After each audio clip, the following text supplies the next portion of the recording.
She said something about rebooting.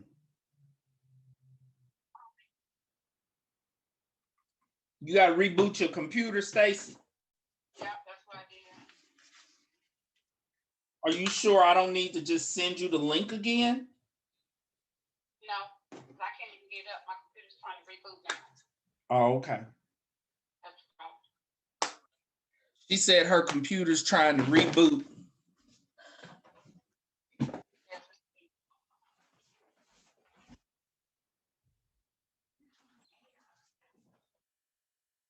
Right now?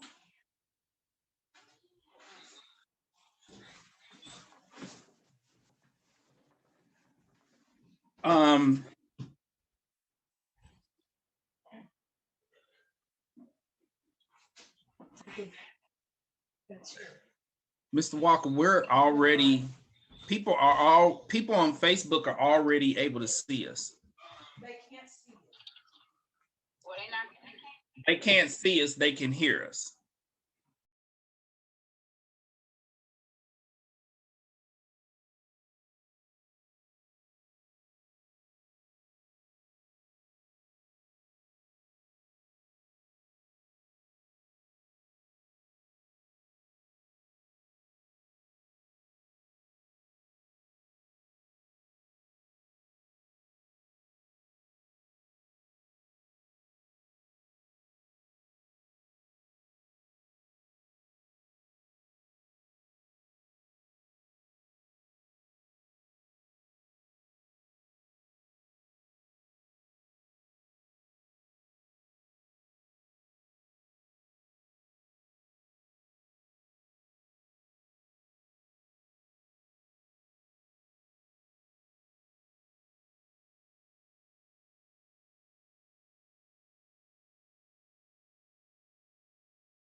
All right, ladies and gentlemen. Can you hear me?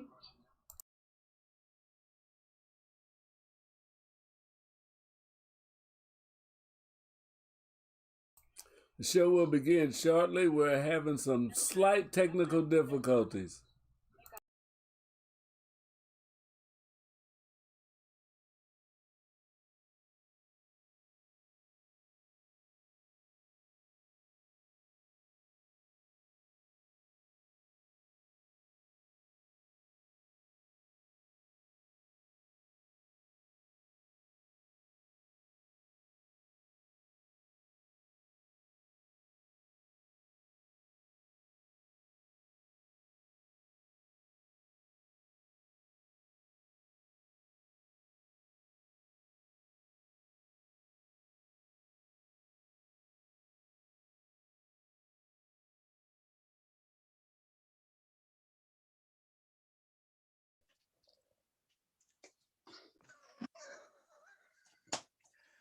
Hello and welcome to Cognitions, Speaking the Unspeakable with JP.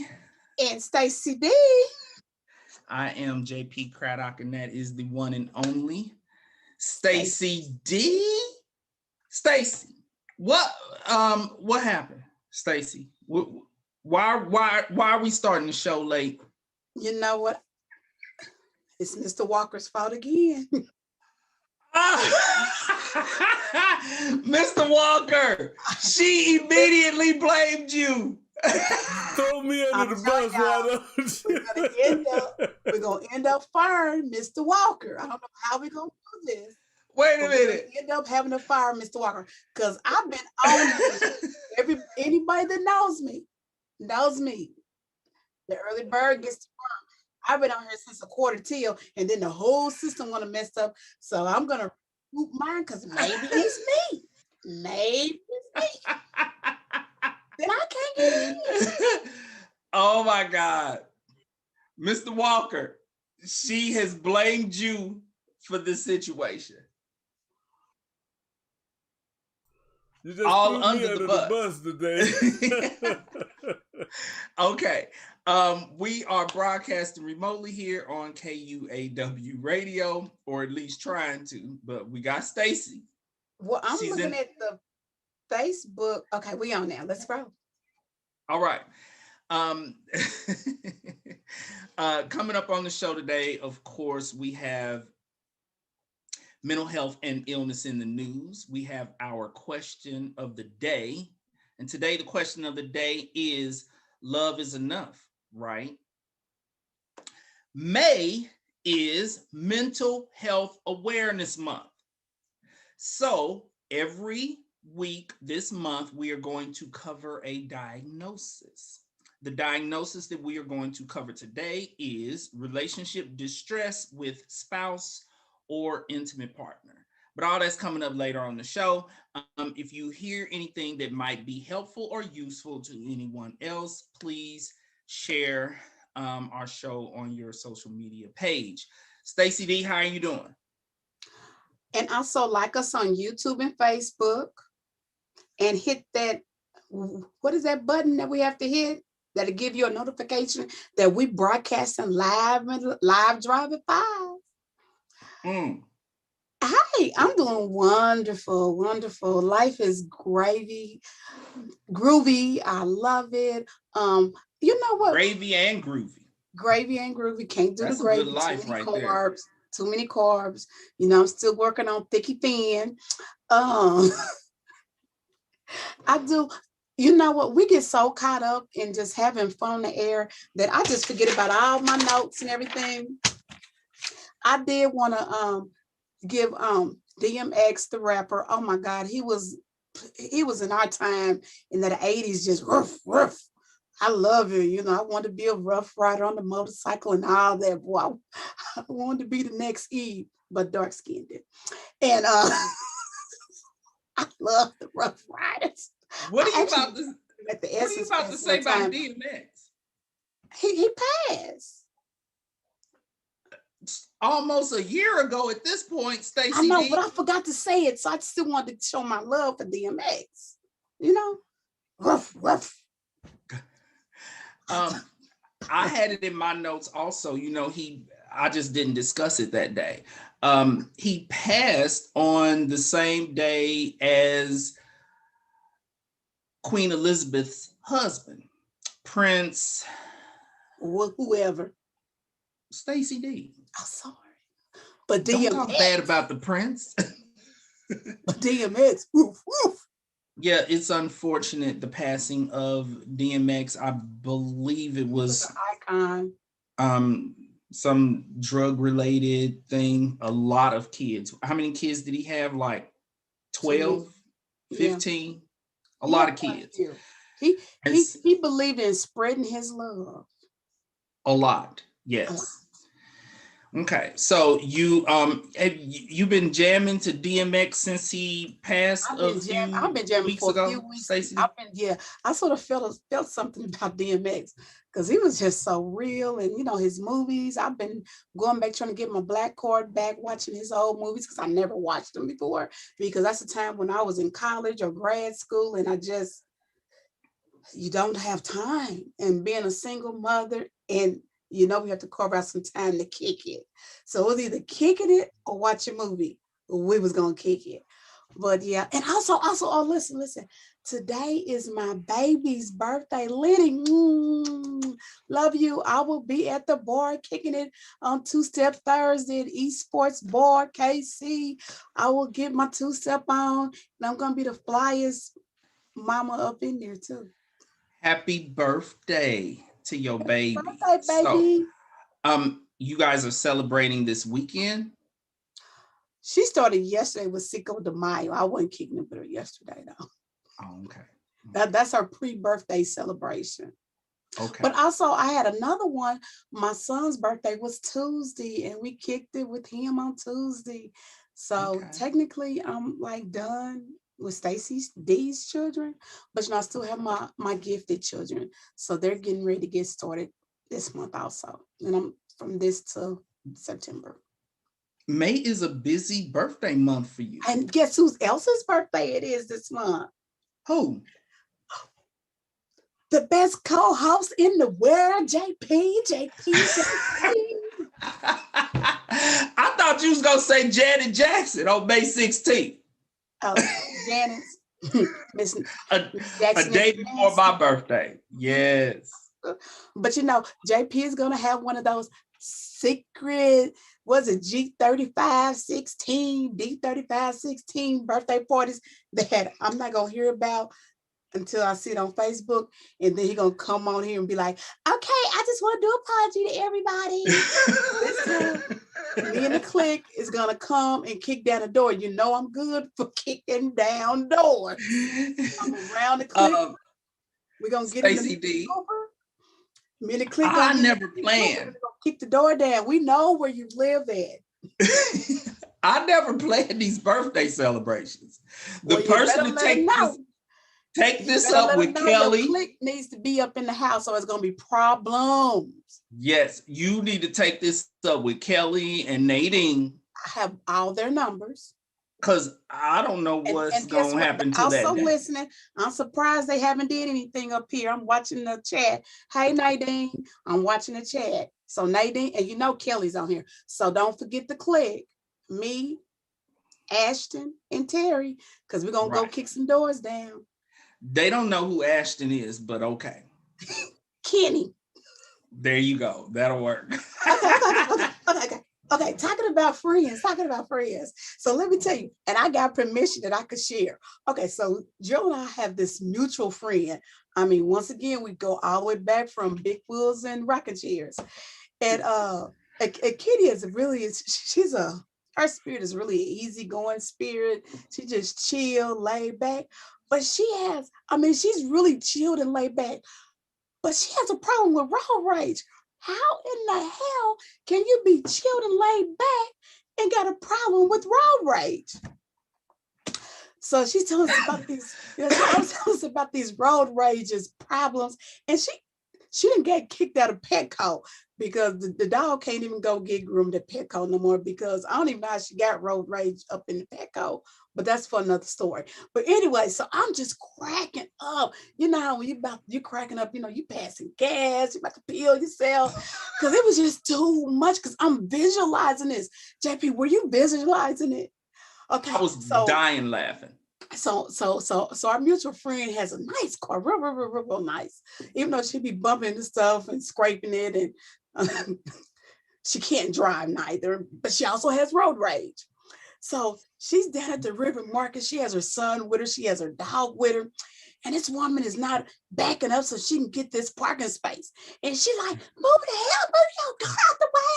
I mean, because I can imagine she's all at the car because she's doing all this. And well, guess what happened? She picked the wrong person, the wrong day. The person got the car like, what you want? And then God said she jumped back in her car and sped off. Boy, I was rolling. The moral of the story is keep your road rage in check, because somebody might come check you. Right.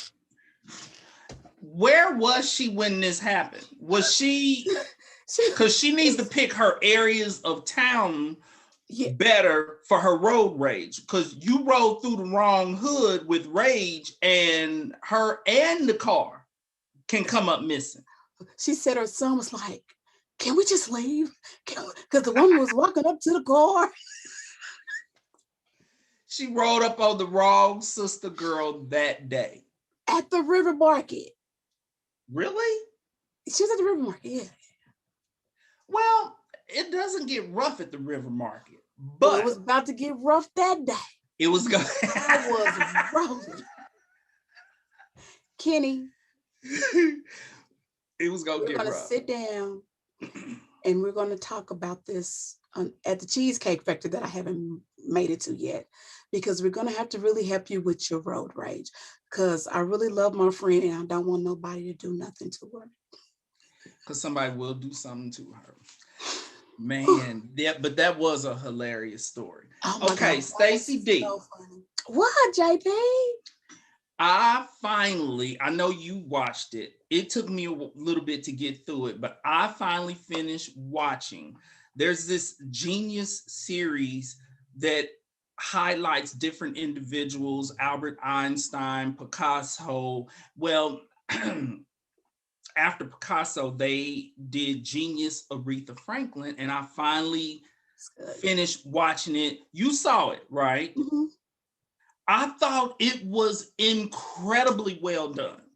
The family wants it boycotted because they was all in Aretha's business, you know, pregnancy with her first kid at 12, and her father was this preaching womanizer who had like some 12-year-old pregnant at the time that the mother was pregnant with Aretha and all that kind of mess. But here's the thing. I thought that this was an incredibly well done documentary. It really wasn't. It was a biopic. Yes, I really did enjoy it. I really did enjoy it. And so I really enjoyed that. Here's the thing I have to admit to, okay? I am one of those strange people who I have this, sometimes I'll have a love-hate relationship with certain artists, not hating them, but like I'll not like them, but I respect the talent. That's what it is. So it is not uncommon for me and Nadine to be in the car and I'll be playing music, you know, that, you know, you get in the car and it automatically uploads the music from your phone into the car, and somebody will come on and she'll be like, I thought you didn't like this person. I'm like, I can't stand this fool. But when a jam come out, I gotta buy it. Aretha is one of those people for me. I have so much Aretha music, although, I mean, because we speak the unspeakable up in here. And I noticed the Queen of Soul, but I really didn't like her because of the arrogance. Like, she came across as being arrogant, which was a little bit of a struggle for me. And even in the movie, you know, she didn't hesitate to say, ain't never gonna be another like Aretha.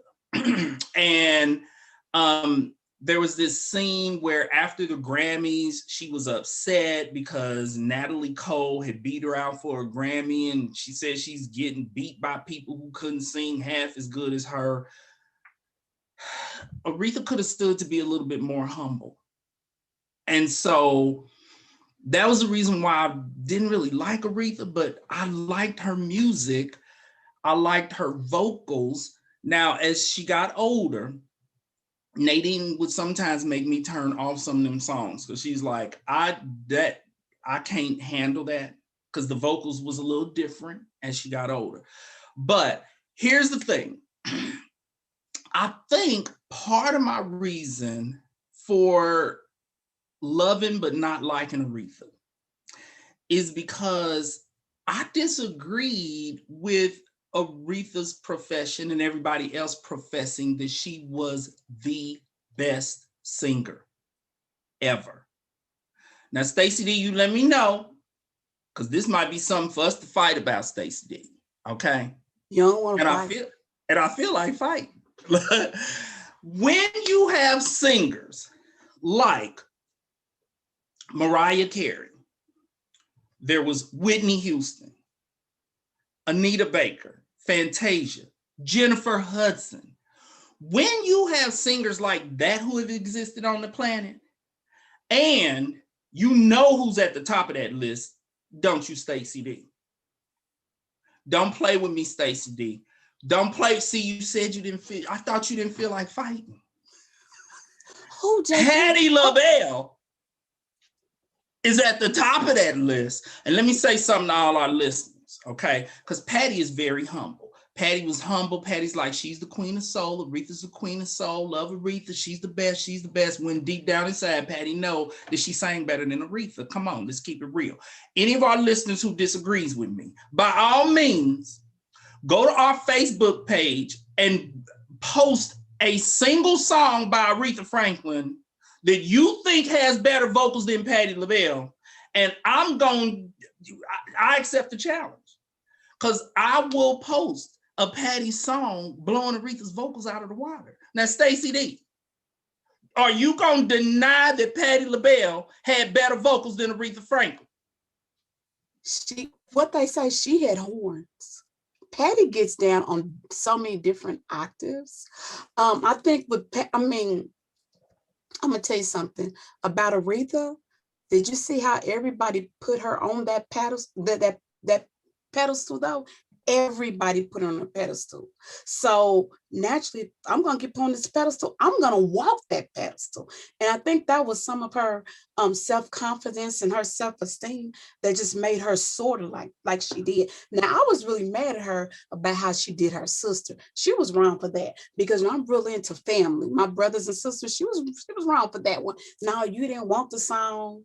And now, since what you was trying to do didn't work, so now you're gonna go steal it from your sister.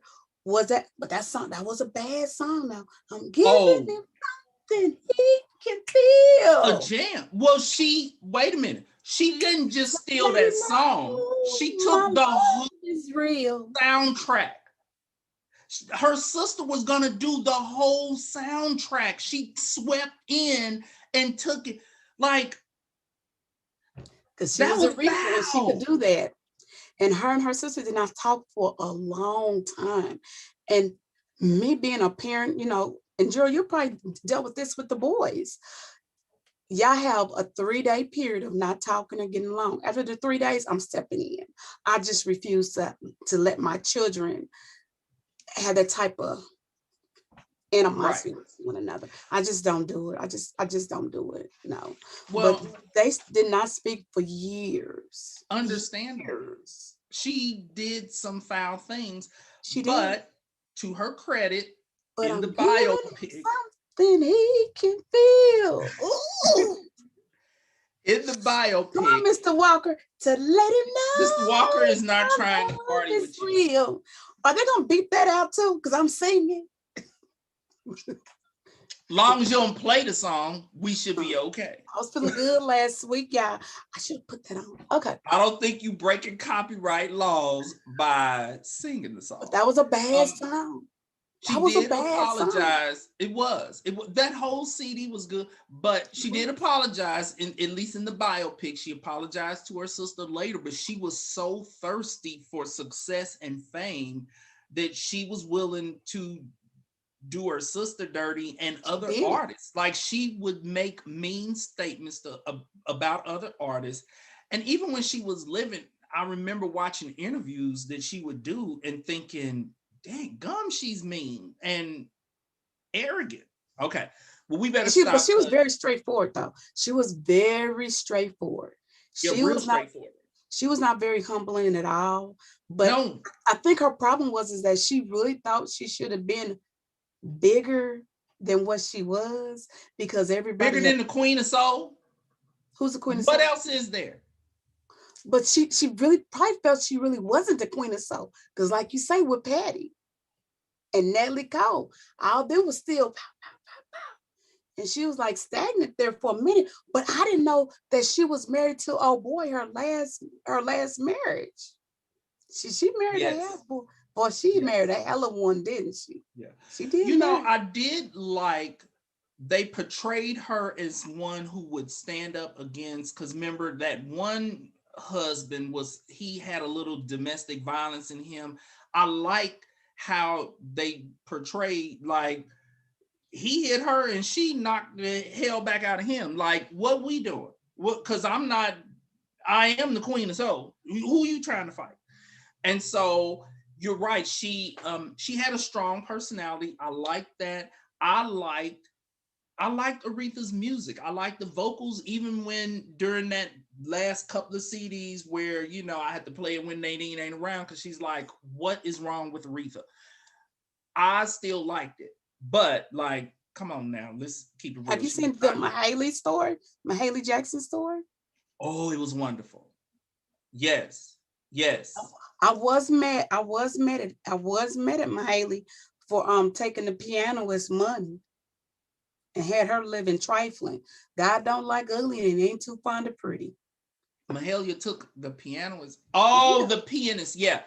Well, they made up though later. They made up. Everybody, the Mahalia story is wonderfully well done. Also, y'all got to check that out.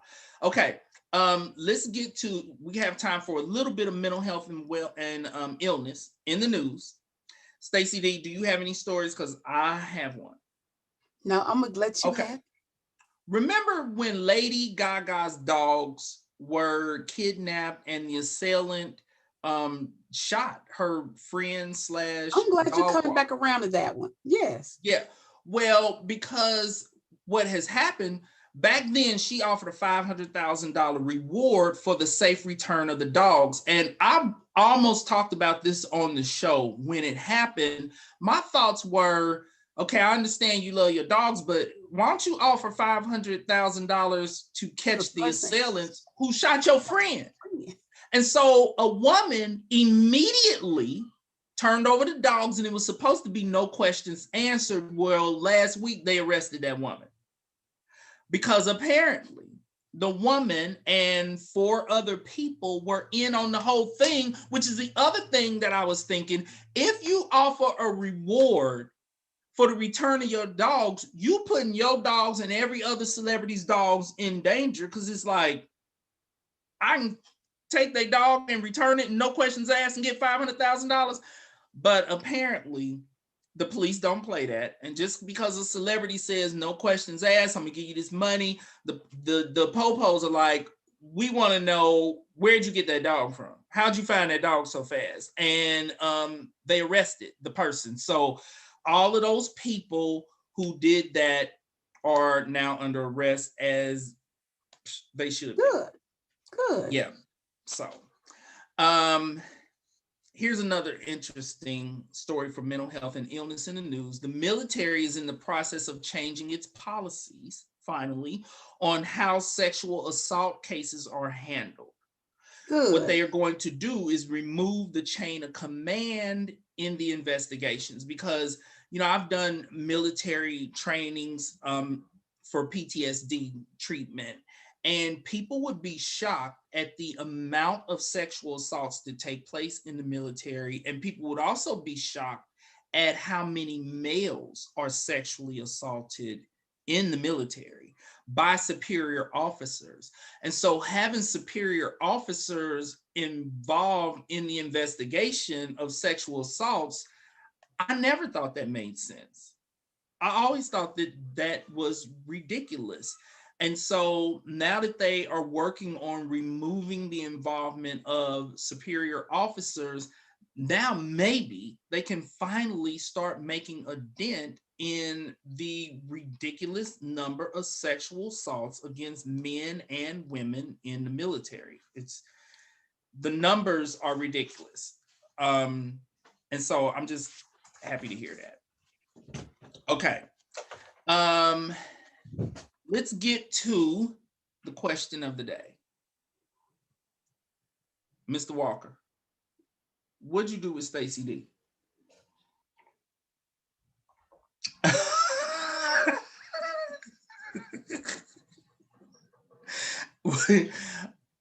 I'm not gonna wait for Stacy D because we need to cover a diagnosis. Okay. The question of the day is, wait a minute. Let me tell you what happened. It better been an emergency. This is Live Driving 5, okay? Live Driving 5. I thought Patti LaBelle showed up at your house. That shit. Have you ever been boiling some eggs and they pop and it seems like somebody's shooting? Yes. That's what just happened at the house. I was trying to make some tuna fish so King can have some tuna fish before he go to work. Well, we're going to boil some more eggs. No eggs in the tuna fish. Okay, first thing, it takes 20 minutes to boil an egg. The show is an hour long. And even though you were late for the show, well, you blame Mr. Walker for that. Look at Mr. Walker. Mr. Walker. You was going to boil the eggs for an hour? Well, why I put them on? I just forgot. Oh, okay, because you boil them for an hour. If the water don't boil out, they're going to have that layer of green around the yolk, which means you overboil. Well, it don't affect the taste, though, okay? It's all bad in the kitchen, y'all. It's all bad in the kitchen. Because your house is funky right now. Because when that happens, it stinks up the whole house. I smell it over here. I'm in Kansas. Sorry. Tuna fish, no eggs. Have you ever had tuna fish with no eggs? I'm gonna let you know how that tastes. this is this is another reason. This is another reason why when we are done with remote broadcasting, things are gonna go so much smoother, okay? Because Stacy D is trying to make tuna salad and do a live radio show. I started earlier. I forgot about the eggs until I heard them pop. Well, that happens to everybody. Everybody. What I do First time it is happened to me. what I do, and I've talked about how my Alexa acts a fool, but Alexa is very good. Why didn't you just tell that heifer to like Alexa set a timer for 20 minutes and she would have alerted you? She really do, because my Alexa is so nice to me. I say thank you. She says you're welcome. Is she in the kitchen?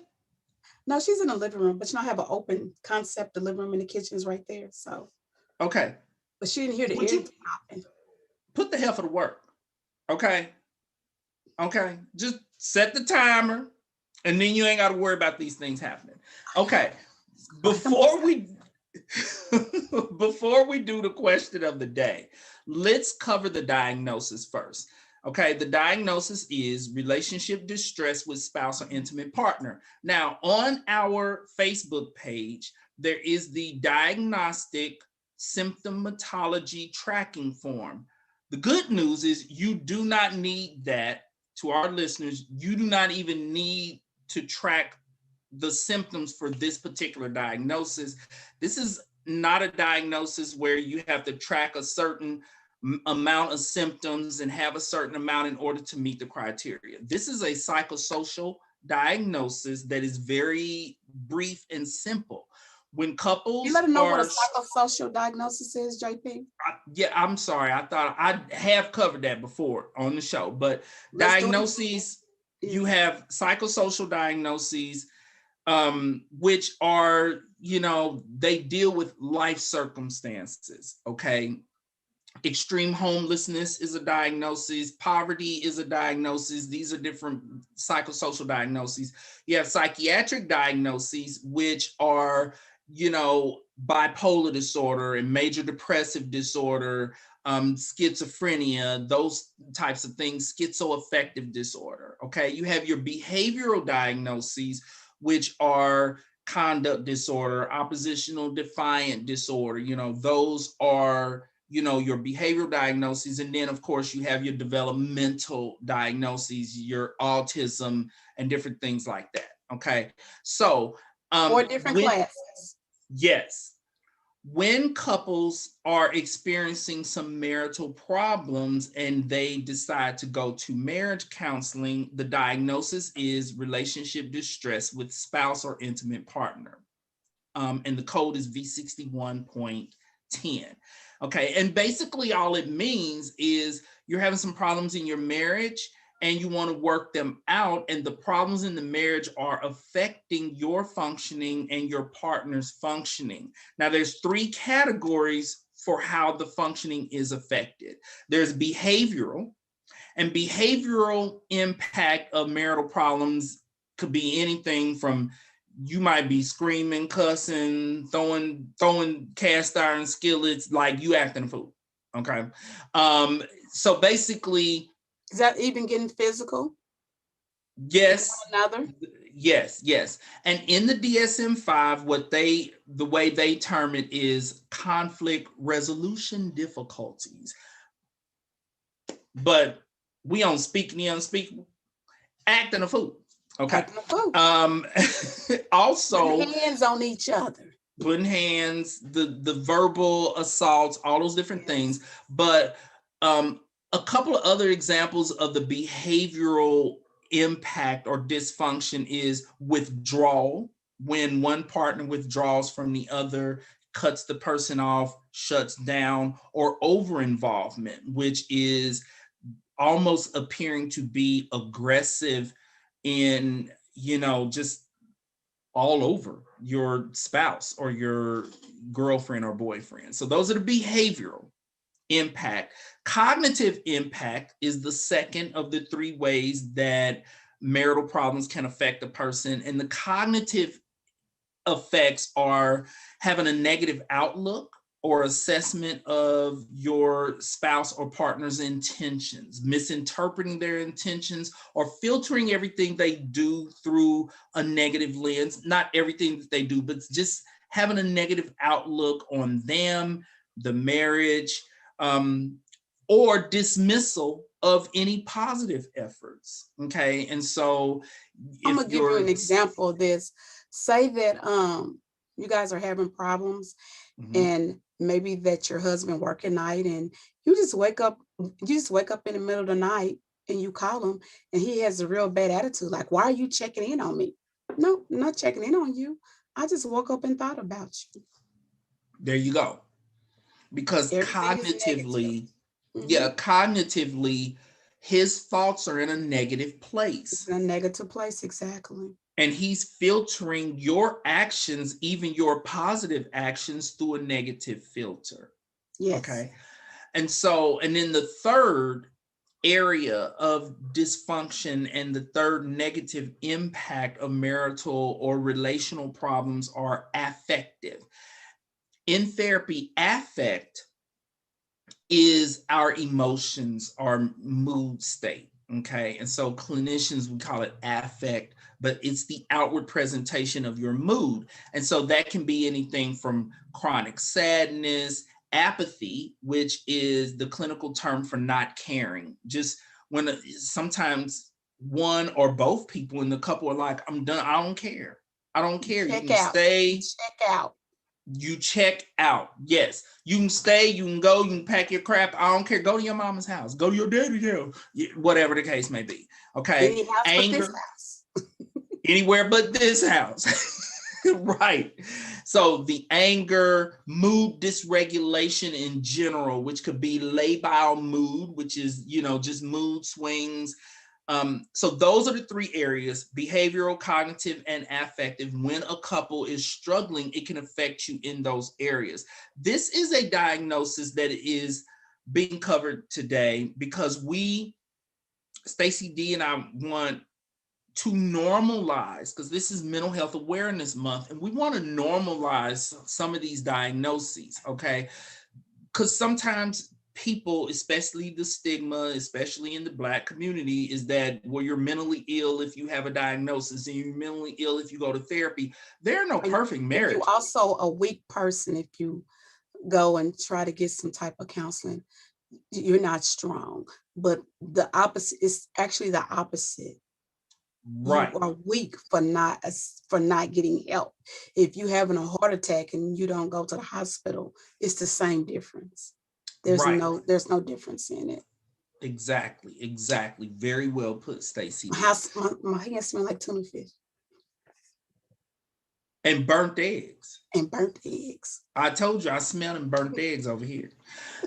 And so this is because there are no perfect marriages. So at any point in time, marriage has its ebbs and flows. At any given time, a couple can find themselves at odds. Or this diagnosis is not just for married people. Any romantic relationship can even have its ups. Any type of relationships, even friendships. Right. Has its ups and downs.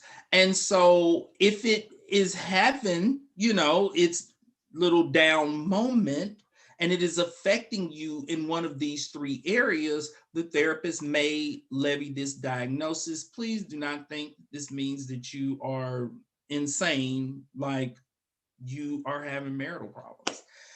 Okay. Any other thoughts on that diagnosis, Stacy D, before we move on to the question? No, but I think we wrapped that up really, really well. I told you it was quick, like, that's what I'm talking about. Yeah. Giving him something he can feel. You still stuck on the Reefer song. The In Vogue version was actually better. Actually, no, they're different. Okay, Stacy D, stay focused. ADHD will start kicking in. You know that, right? Ooh, okay. Okay. The question of the day, I want to know what your answer is first. Love is enough, right? Is it? Stacy D, what are your thoughts? I don't want to answer it. I do. I mean, I'm a romantic. I believe that love is the foundation. I believe that. I actually put that in my vows. I said, there's nothing I can't love you through. There's nothing that I can love you through. That was in my vows. Good, Stacy D. I was on time for that wedding, by the way. Because you knew it was gonna start on time, didn't you? Unlike this show with Mr. Walker in the background. But Oh, I wish they could see Mr. Walker. I wish they could see Mr. Walker. Mr. Walker, like, why is she coming at me again? Okay. but I really love Mr. Walker, you guys. I really do love him. Yeah. But yeah, that was in my vows. There's nothing that I could not love you through. So I really believe that love is the foundation of all relationships, not even marriages, all relationships. You have to have a love there. And that love, once again, I go for the forgiveness. And forgiveness is not for the other person. The forgiveness is for you. Right. Well, here are my thoughts to the question. What'd you say, Stacy? Kick down the door. Go and kick the door down. Kick it down. My answer to the question, love is enough, right? Is hell no. My mother taught me at a very early age that it takes more than just love to sustain a relationship. I agree with you, Stacy D, that is the core, that is the foundation. Well, for me, love and trust, because trust is the foundation of all relationships. You try to build a relationship without trust, and that's like building a house without a foundation. Expect that sucker to sink into the ground. But love, it takes a lot more than love. And if you think about it, we unfortunately live in a time where 50% of marriages end in divorce. The 50% of the people who get divorced, many of those couples still love each other. The problem is everything else that it takes in order to sustain a relationship was not present. Okay. And like so, what? Well, one, trust. Trust. You have to have trust. You have to have honesty. You have to have a mutual respect for one another. There has to be empathy. You have to be willing to try to see things from your partner's perspective. There has to be open, positive, healthy, and effective communication, all of those things. But when it comes to the love, here's something that I want our listeners to think about, is that everybody has their own definition of what love looks like for them. So oftentimes in relationships, problems will arise when the definitions do not match up. A person can profess to love you while also cheating on you, beating you, emotionally abusing you, lying to you, dismissing you, withdrawing themselves from you. They can do all of that while still telling you, I love you. Okay, some people can love you while also loving a whole nother family across town that you have no idea about and won't know about until like some little boy show up on your doorstep talking about, I'm looking for my daddy. My daddy here. My daddy. Who is this little boy? Okay, because as you talked about, I think it was last week on the show, Stacy D, that sometimes a person can have a whole nother family across town and are maintaining two families, because that happened sometimes back in the day. Kind of harder to get away with those types of things now. Okay, and so everything is about enough. That's what I have always addressed with clients, is that a person can say they love you Don't get caught up in the debate. I love you. No, you don't. Yes, I do. No, you don't. It's about enough. And I remember, and this applies to all relationships, because I remember when the family court would refer addicted parents to me or abusive parents to me, and they would come into therapy defensive and say to me, don't tell me I don't love my kids. Don't tell me I don't love my kids. And my response would always be, I didn't say you didn't love your kids. The question is, do you love your kids enough? Because a person can love their favorite pair of shoes. A person can love their car. Do you love your kids enough? If your kids are in foster care because you are high on meth or high on crack, the question is, do you love your kids more than you love crack? Do you love your kids more than you love meth? Do you love your kids more than you love the abusive partner you're with who beat your kids? And that's the reason why they're in foster care. And so I would just immediately eliminate that debate of, you trying to tell me I don't love my kids. No, I'm asking you, do you love them enough? And and I want to chime in on that with you, Gerald, because I went to church. Well, everybody know I go to church, but church, our pastor was really talking about, excuse me? Hallelujah. Our pastor was really talking about the different types of love. And in the Bible, in Greek, there are really 4 different types of love. There was and I'm gonna, I will mess up a word and a name. Hero is Eros, and filial love. Eros love, a filial love, storge, Storge, and agape. Those are it's 4 different type of loves in the Bible, and it's with the Greek. And I want to really hit on that maybe another time, because we truly don't have enough time today. I'm not going to say why, but we don't have enough time today to hit on all 4 of those different loves. We need to do a show on that. Yeah, and I would love to do that. Yes, 4 different type of loves. And the a filial love is like the friendship love and the brotherly love. But agape love, that's the love. I die for you. I'll push you out the way and get in and take that bullet, And I want to go to, if you have that type of love for your mate, then guess what? You're going to love how to love through not trusting them, because you're going to show them how much you love them, that they're going to have to start trying to love you like you love them. And it's going to build the trust. And this is only in my mind. This is only in my mind and the way I work. I just believe that if you have that agape love for someone, that is just going to resonate in you and fall over on them, and they're going to love you just like you love them, and it's going to be able to reciprocate that. That's my thought. So that's why I would say that love is enough. Because if I have that love for you and you can reciprocate that love for me, then there's nothing that I can't love you through. So Stacy D, are you saying that if a person has that agape love for my spouse, if you have that love, which is you loving them enough, that if you love them enough, that they will eventually in turn love you enough. You can love a person so much that they start loving you enough.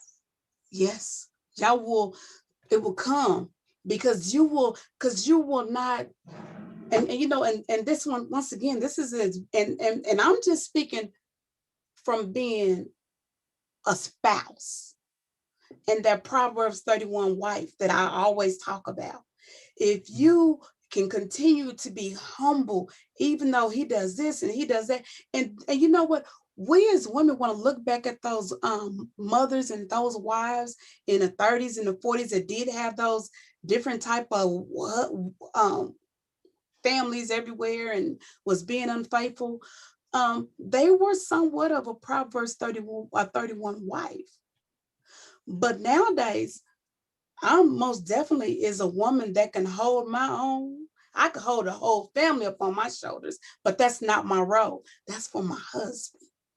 And even if he was to do something wrong, by me staying here and I'm continue to pray, and I'm sorry, you guys, because I have to throw God up in there. But if I continue to stay and fast and I pray and I do what I need to do, my husband eventually is going to be like, I'm the biggest fool in the world.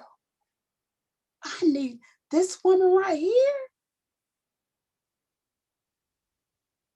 Let me get myself together. And he's going to reciprocate that. So, and that's another thing. Marriage is work. This is so different from me from last week, y'all. But I had to get into my Bible and I had to study. Marriage is work and you have to work for it. Okay. This is something Love is enough. I are absolutely in disagreement on. I don't believe that you can love a person so much that you're going to change who they are in their heart. No, they have to change themselves. You can't change them. They see the change. They see the love that you have for them and they want to change. You can't change no one.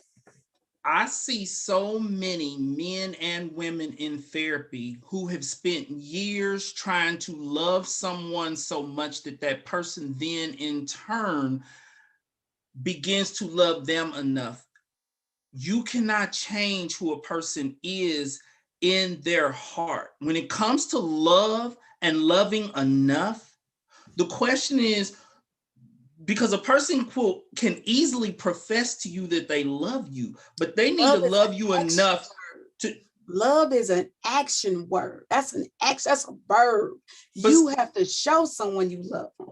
But Stacy, do you saying if you show somebody you love them over and over and you are undying and unwavering in your love, that eventually they're going to see how much you love them and then they're going to love you on that same level? They're going to finally start loving you enough. They're going to love you enough to treat you with dignity and treat you with respect and value you as a person.